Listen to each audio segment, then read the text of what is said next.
Une vidéo un peu particulière aujourd'hui, puisqu'il y a quelque temps de cela, j'ai eu le plaisir d'être l'invité du podcast Dans le Tempo avec Salman et Michel. Si vous n'avez pas vu le podcast, je vais mettre le lien quelque part par ici, et comme ça vous pouvez aller le voir dès maintenant. Et suite à ce podcast qui a été également diffusé sur YouTube, eh bien, il y a eu un certain nombre de questions qui ont été posées dans les commentaires, et c'est à ces questions que je vais répondre aujourd'hui. C'est parti.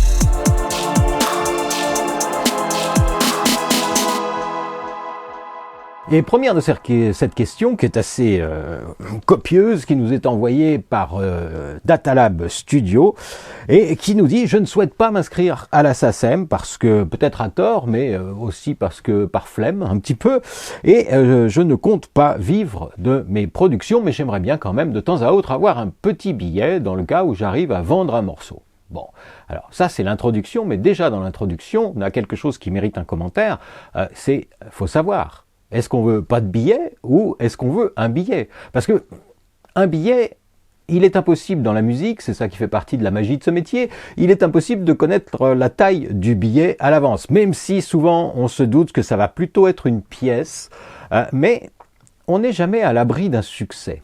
Donc, si exploitation commerciale il doit y avoir, et si, parce qu'on ne sait pas, on fait un morceau de musique, et puis d'un seul coup il se retrouve viral sur TikTok ou ailleurs, et tout le monde se met à le reprendre, et puis hop hop hop, et sans savoir ce qui s'est passé vraiment, ni pourquoi, ni exactement comment, on se retrouve avec Gangnam Style.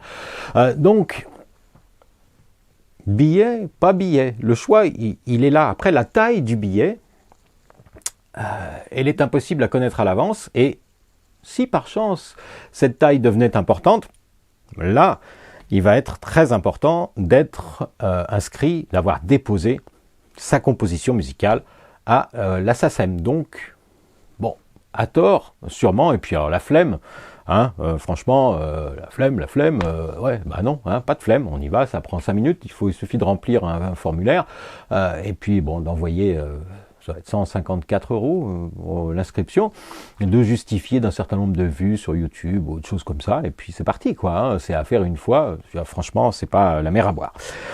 Mais bon, ça c'était pour l'introduction. Et Datalab Studio nous soumet 2 cas. Premier cas, j'ai des musiques que je souhaite vendre pour qu'elles soient mises à disposition en utilisation libre de droit. Ah, alors, vendre libre de droit. Hein, là, il y a la même chose, parce que libre de droit, ça veut dire qu'on peut les utiliser sans payer. Donc, ça ne veut pas dire qu'elles ne sont pas protégées, parce que toute composition musicale, toute œuvre de l'esprit est protégée par le droit d'auteur du fait même de sa création, nous dit le Code de la propriété intellectuelle. Donc, de toute façon, c'est protégé par le droit d'auteur. Après, on peut choisir effectivement de monnayer ou pas les autorisations, puisque étant donné qu'en tant qu'auteur, on est propriétaire de son œuvre, on peut choisir de dire, bah, ça, vous pouvez l'utiliser, vous ne devez rien, ou vous pouvez l'utiliser à condition que vous me donniez quelque chose. Donc, les vendre pour qu'elles soient libres de droit, hein, what the fuck, sans perdre mon nom sur la production. Comment je peux faire sans les déclarer à la SACEM? Y a-t-il des plateformes qui le permettent? Alors, là, la réponse qui paraît la plus pertinente à cette question-là, c'est les licences Creative Commons. Elles ont été faites exactement pour ça, par un juriste américain qui s'appelle Lawrence Lessig, et il a eu cette idée. Ces licences, donc c'est toujours des autorisations, mais celle qui nous intéresse là, ce serait autorisation avec obligation du droit à la paternité, c'est-à-dire de reprendre votre nom. Chaque fois qu'on utilise votre musique, il faut que votre nom soit affiché quelque part, et ce que j'aurais envie de suggérer, puisque les vendre pour qu'elles soient libres de droit, c'est de choisir une licence Creative Commons non commerciale. C'est-à-dire, une personne prend votre musique, elle vous doit rien, elle vous donne rien, tant qu'elle s'engage à ne pas utiliser cette musique de façon commerciale. Par contre, si par exemple c'est une agence de publicité qui a repéré votre musique et qui dit « Oh ça serait bien pour notre pub de tel produit en Australie », alors à ce moment-là, il faut que cette entreprise ou cette personne prenne contact avec vous, puisqu'elle veut faire une utilisation commerciale de votre musique, et elle doit prendre contact avec vous, et que vous trouviez un arrangement. Après, si vous n'êtes pas inscrit à la SACEM, son rôle, c'est pas de vous défendre, Ça peut l'être, mais c'est un cas très particulier. Le rôle de la SACEM, il est double. Il est d'un côté de percevoir de l'argent de la part des utilisateurs de musique, c'est-à-dire les discothèques, les chaînes de télévision, les grandes chaînes de radio, les plateformes de streaming, etc. Percevoir l'argent et ensuite le répartir. Donc, si je reprends mon exemple, votre musique, tout le monde peut l'utiliser tant que c'est pour ses films de vacances, son site web ou faire la fête à la maison. Personne gagne d'argent avec, ils vous doivent rien. Ça, c'est les licences Creative Commons. Mais vous avez mis votre licence non commerciale. Ça veut dire que pour les usages commerciaux, je reprends mon exemple de l'agence de publicité qui veut utiliser votre musique, à ce moment-là, l'agence de publicité va se rapprocher de vous, utiliser votre musique, vous donner quelque chose, vous allez négocier quelque chose, une somme d'argent forfaitaire, pour que vous lui donniez le droit d'utiliser votre musique dans le cadre de la campagne de publicité. Faut vraiment préciser le cadre, le territoire, est-ce que ça va être la France, est-ce que c'est le monde entier, est-ce que c'est certains territoires seulement? Enfin bon, tout ça va se régler et vous allez avoir une somme d'argent pour que cette agence de publicité puisse dire « Oui, moi j'ai bien le droit de produire ce film publicitaire ». À partir de là, le film publicitaire existe.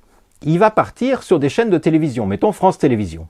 France Télévisions, de toute façon, paye la SACEM pour avoir le droit de diffuser de la musique et ça va être ça qui va rémunérer les compositeurs de ces musiques, y compris les musiques de pub.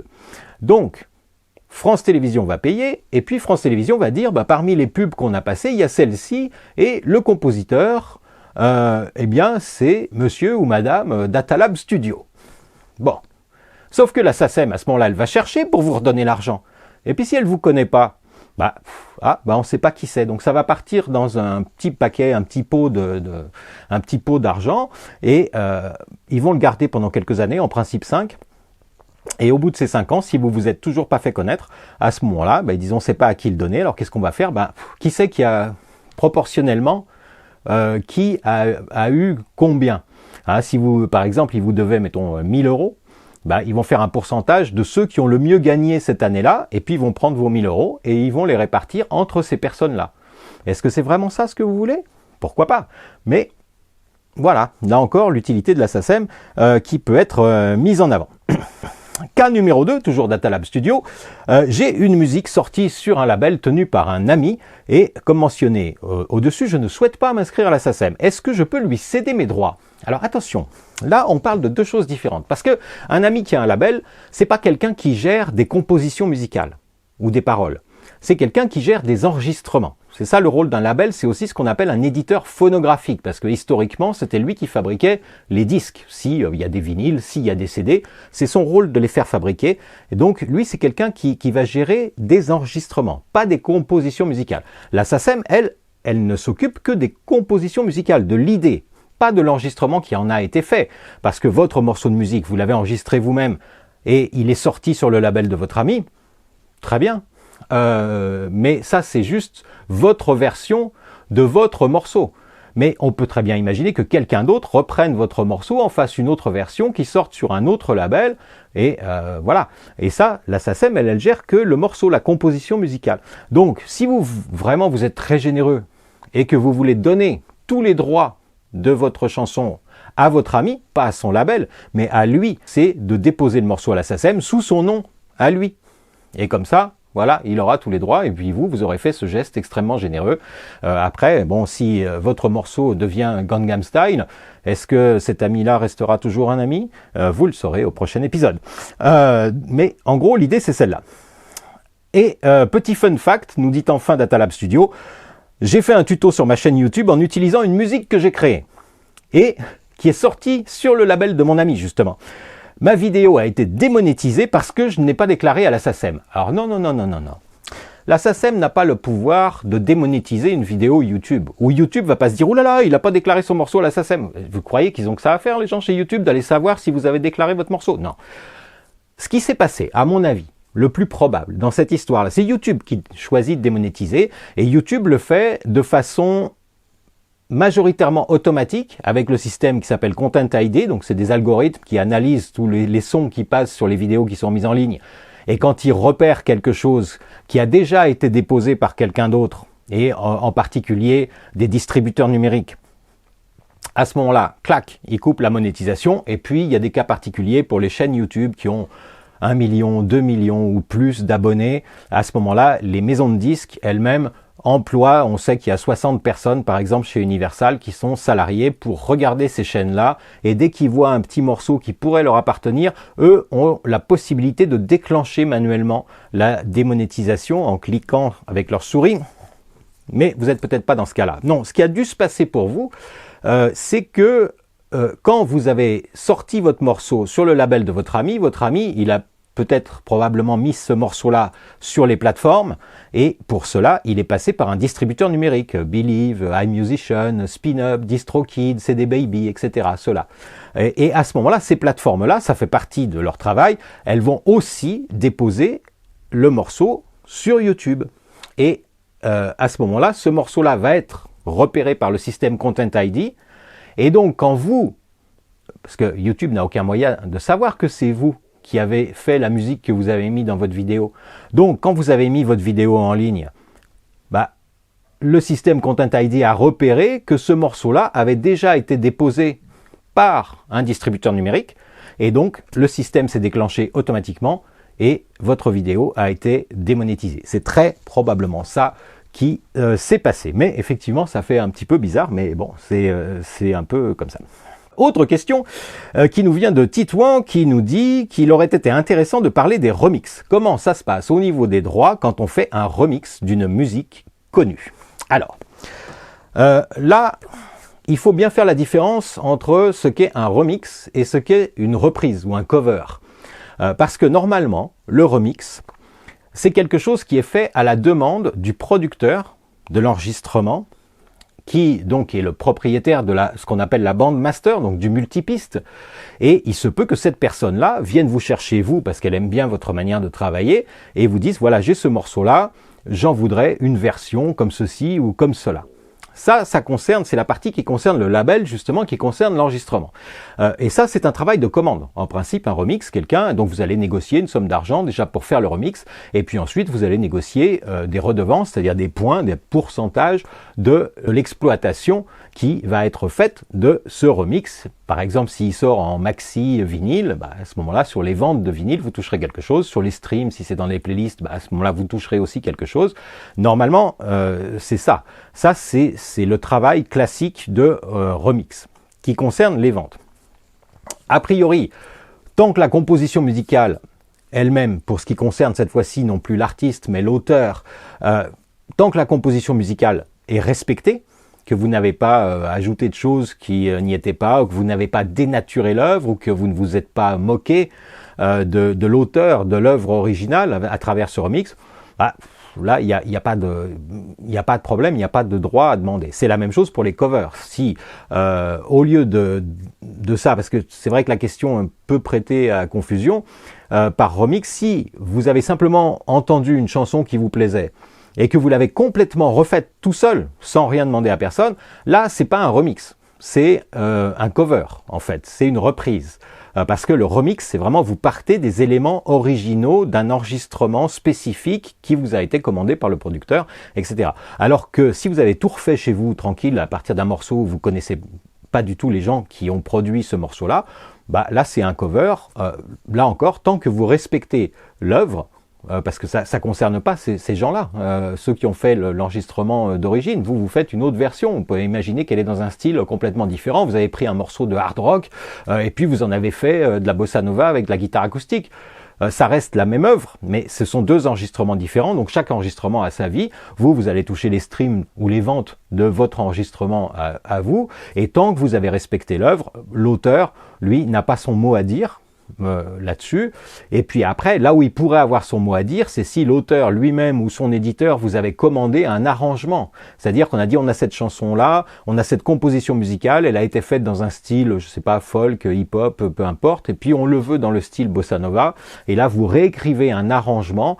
Et alors, à ce moment-là, effectivement, vous pouvez peut-être prétendre à réclamer un pourcentage sur un pourcentage d'arrangeur, c'est-à-dire sur la composition musicale de l'œuvre, donc auprès de la SACEM.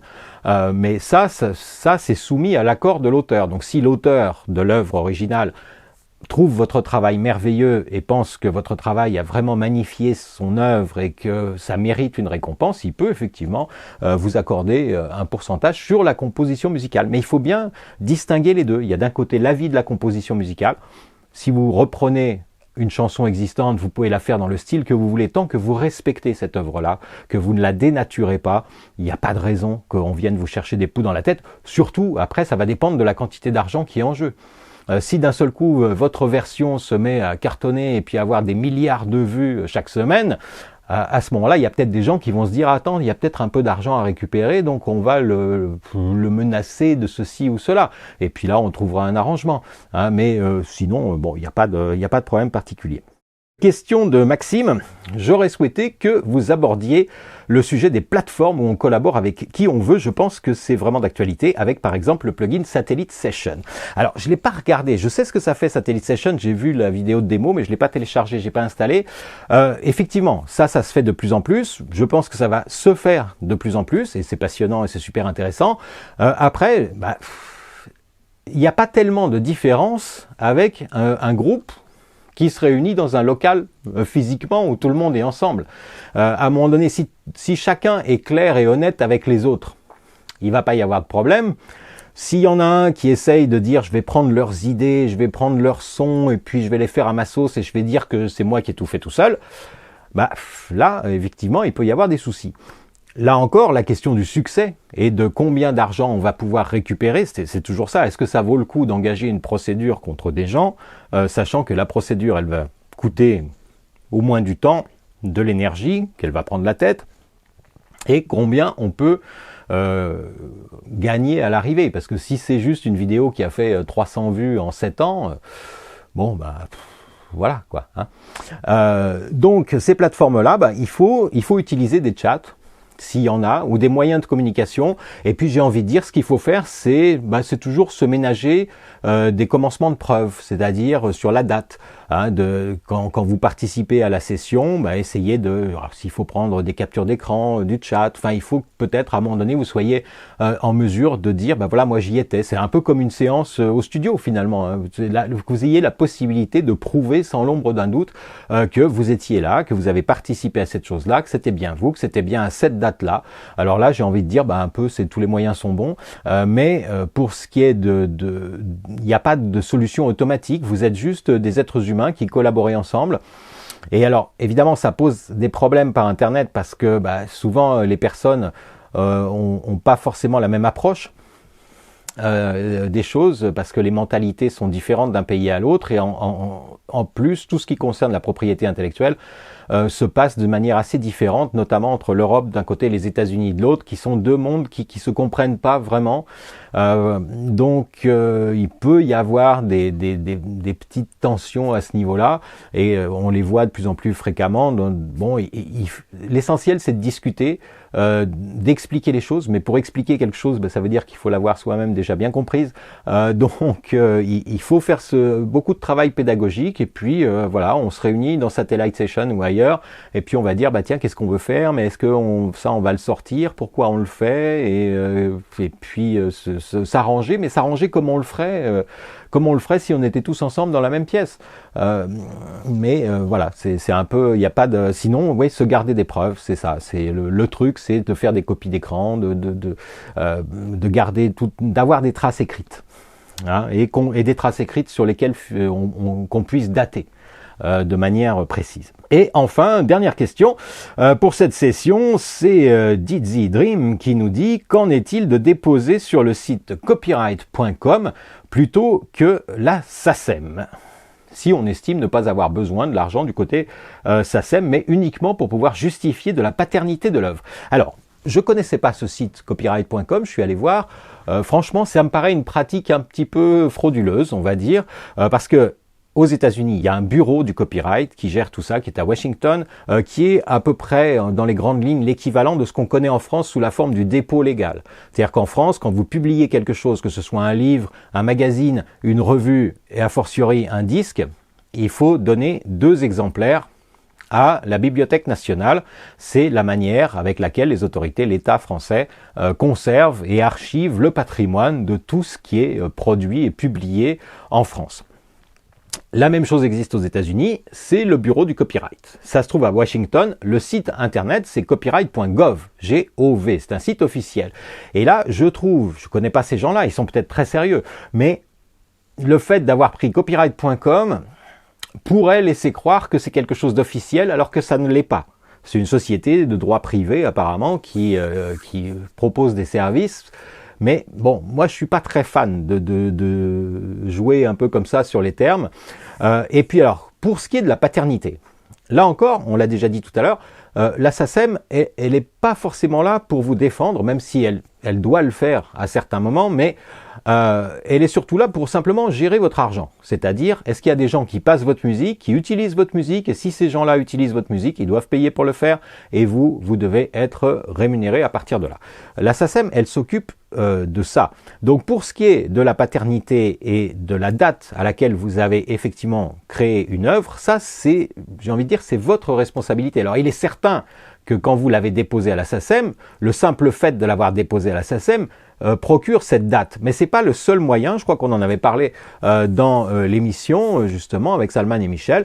Il y a l'enveloppe, ce qu'on appelait l'enveloppe solo, mais qui aujourd'hui se fait de manière électronique, qui permet d'avoir une preuve de dépôt. Il y a ça aussi auprès de l'IFPI. Il y a la SACD qui fait ça aussi, un système de dépôt. Alors vous ne devenez pas membre de la SACD, enfin votre œuvre n'est pas déposée sur le catalogue. La SACD, c'est la Société des auteurs et compositeurs dramatiques. C'est l'équivalent de la SACEM, mais pour tout ce qui est spectacle vivant hors musique seule, c'est-à-dire l'opéra, l'opérette. Il y a aussi évidemment le théâtre qui est là-dedans.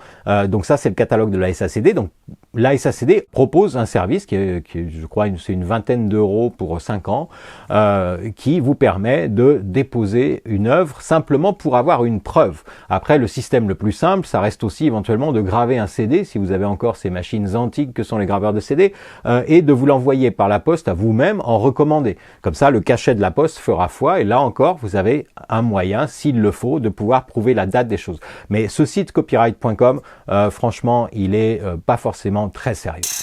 Voilà donc les réponses à ces questions qui ont été posées. Je mets tous les liens en dessous pour l'émission, pour le podcast également dans le tempo et monte le son.